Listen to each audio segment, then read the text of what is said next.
me il compito di illustrarvi che cosa ha fatto il gruppo di lavoro appunto interno all'Ordine degli Psicologi del Veneto, di cui vedete il titolo. Non ho slide, quindi testerò la vostra capacità attentiva a quest'ora,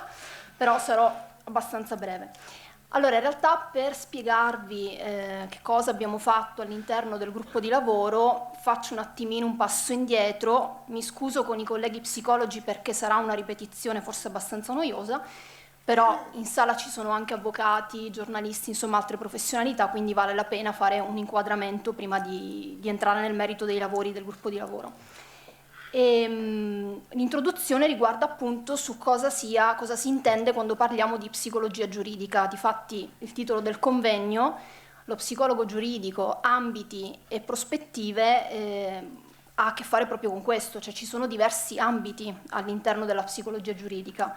Dobbiamo intenderla come una sorta di cappello sotto il quale poi ci sono le diverse branche, ad esempio la psicologia criminale, la psicologia forense, la psicologia penitenziaria. Sulla penitenziaria, ad esempio, abbiamo sentito anche interventi delle colleghe, per cui abbiamo capito che insomma si occupa, è quella branca della psicologia giuridica che si occupa del condannato, quindi siamo già in una fase successiva e soprattutto è forte in quell'ambito lì la parte rieducativa. Poi la psicologia forense è quella che forse anche tra gli psicologi in aula è più praticata, è quella che si occupa della valutazione dell'imputato, ad esempio all'interno di un processo, ma non solo dell'imputato, ma anche di tutti gli altri attori che si avvicendano all'interno di un processo, per cui faccio riferimento ad esempio ai testimoni, le parti lese, ma anche chi poi si avvicenda nella scena del processo come professionista, per cui il magistrato. Stamattina appunto la dottoressa Napolitano ci parlava della formazione dei magistrati e quindi tutti quegli aspetti psicologici che vi fanno poi capo, no? Quindi la psicologia forense si occupa un po' di questa parte qua.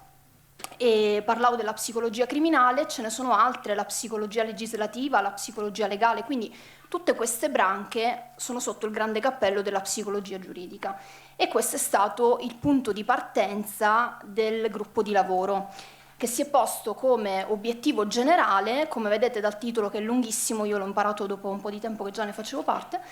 è quello di valorizzare e comprendere qual è lo specifico contributo che lo psicologo può dare all'interno di questa branca che, come dicevo prima, ha tantissime sottosezioni, chiamiamole così.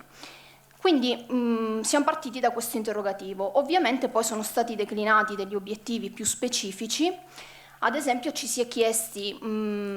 forse vale la pena fare una specifica per quanto riguarda le competenze in ambito formativo, no? Quindi che tipo di formazione deve avere lo psicologo che vuole lavorare in ambito giuridico? Anche nella prima parte della mattinata si faceva un riferimento all'importanza della formazione, giustamente anche la professoressa Magro lanciava l'input, no, della formazione continua, dell'importanza che questa ha.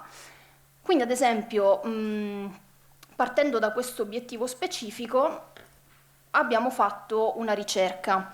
Siamo partiti sicuramente dal nostro codice deontologico, in particolare gli articoli 2, 3, 5, dentro l'agenda c'è, quindi potete andarveli a vedere, e a parte il codice deontologico abbiamo cercato cosa c'è già, cioè cosa è stato prodotto in termini di linee guida che vanno a disciplinare l'intervento dello psicologo giuridico. Allora, nel 1999, l'Associazione Italiana di Psicologia Giuridica aveva già approvato le linee guida deontologiche per lo psicologo forense, che poi sono state aggiornate nel 2009, quindi quella ad esempio è una cosa che già esisteva. Nel 2003 il CNOP, quindi il Consiglio Nazionale dell'Ordine dei Psicologi, ha indicato i requisiti minimi per l'iscrizione degli psicologi e psicoterapeuti negli albi dei consulenti tecnici del giudice presso i tribunali, quindi anche quella è una cosa che esiste già. A livello regionale, quindi Regione Veneto, nel 2012 il nostro consiglio, quindi il Consiglio dell'Ordine degli Psicologi del Veneto, ha approvato i nuovi requisiti auspicabili di buone pratiche per lo psicologo nell'ambito della psicologia giuridica e forense. Quindi partendo da queste linee guida che erano già esistenti, abbiamo pensato di creare uno strumento che potesse essere utile a tutti i colleghi che vogliono operare in ambito giuridico per promuoversi e per farsi conoscere, ad esempio, anche privatamente da avvocati, ce ne sono anche in aula e dopo li sentiremo anche parlare, e quindi abbiamo pensato ad un format, abbiamo prodotto un format che partiva da tutto ciò che era stato detto, che è stato detto nelle linee guida che ho citato prima, che può essere uno strumento appunto che facilita la presentazione degli psicologi presso gli avvocati, perché va a sintetizzare tutti quegli aspetti formativi che dovrebbero essere acquisiti da uno psicologo che vuole lavorare in ambito giuridico. Altra cosa poi che abbiamo fatto, però già stamattina sono stata spoilerata dal Presidente, parlava già stamattina del fatto che ci siamo un attimo guardati intorno, no? Quindi abbiamo guardato ad altre professionalità e una di queste sicuramente è quella degli avvocati. Quindi abbiamo detto forse è il caso di iniziare ad interloquire con queste altre professionalità e abbiamo pensato di creare un protocollo d'intesa, quindi un protocollo d'intesa tra il nostro ordine professionale e i diversi ordini provinciali degli avvocati. È stata sicuramente quello che ci ha mosso era appunto la volontà di promuovere anche delle iniziative che fossero da ambedue le parti, quindi sia psicologi che avvocati, di formazione e di informazione reciproca, perché già stamattina è stato accennato questo aspetto, cioè quanto sia importante anche far capire a chi non è del nostro mestiere che cosa effettivamente lo psicologo può portare in ambito legale. D'altro canto è importante anche il contrario, cioè è importante anche per noi psicologi capire effettivamente in che cosa possiamo essere utili ad un avvocato, ad esempio, e quindi che cosa possiamo andare anche a proporre nel momento in cui ci presentiamo. Quindi abbiamo stilato questo protocollo d'intesa che poi siamo andati a presentare a tutti i presidenti degli ordini provinciali degli avvocati e devo dire che insomma il risultato è stato anche di una grande, a parte comprensione da parte degli avvocati, ma siamo stati accolti anche insomma bene, nel senso che anche loro hanno visto quanto possa essere utile questo scambio tra le due professioni.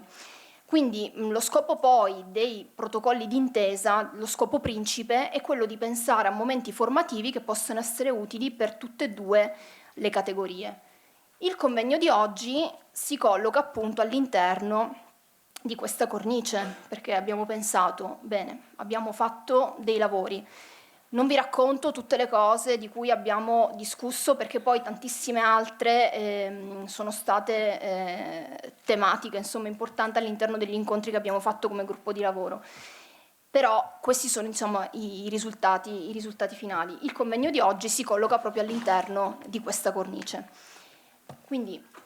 sono anche apprezzabili insomma, suggerimenti, piuttosto che insomma, auspichiamo un confronto anche con i colleghi che sono in aula